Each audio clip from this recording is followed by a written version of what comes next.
السيف كالريح كالموج غزار ما دمت الخير كالليل تربع كشرار وضد السيف আপনারা জানেন বিগত শুক্রবারে ভারতের পশ্চিমবঙ্গের মুর্শিদাবাদ জেলার হরিমতি পূজা মণ্ডপে হিন্দুত্ববাদী সন্ত্রাসীরা আল্লাহর নামে কটূক্তি করে এবং অসৌজন্যমূলক শব্দ ব্যবহার করে।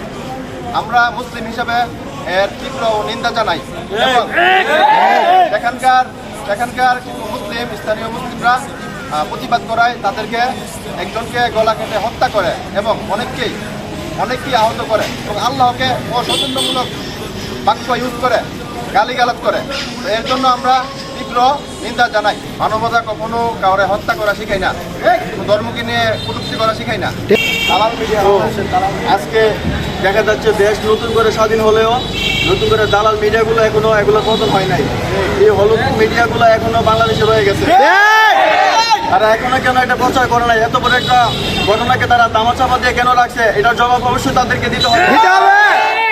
তারপর আজকে যে আমাদের আল্লাহকে, যিনি আমাদেরকে সৃষ্টি করেছেন, সে আল্লাহকে অপমান করবে আর আমরা আল্লাহর বান্দারা ঘরে বসে থাকবো, এটা কোনোদিনও সম্ভব না।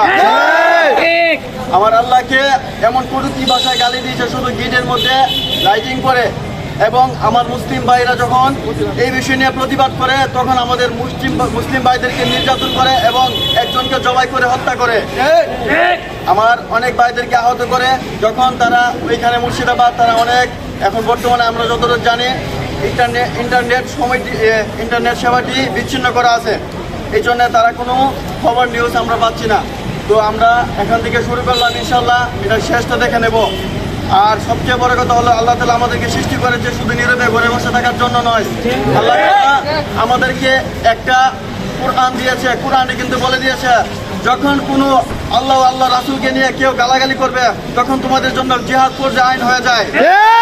ইনশাআল্লাহ যখন আমরা দেখবো দেওয়ালে ভিড় থেকে গেছে, আমরা কিন্তু ঘরে বসে থাকবো না। ইনশাআল্লাহ আমরা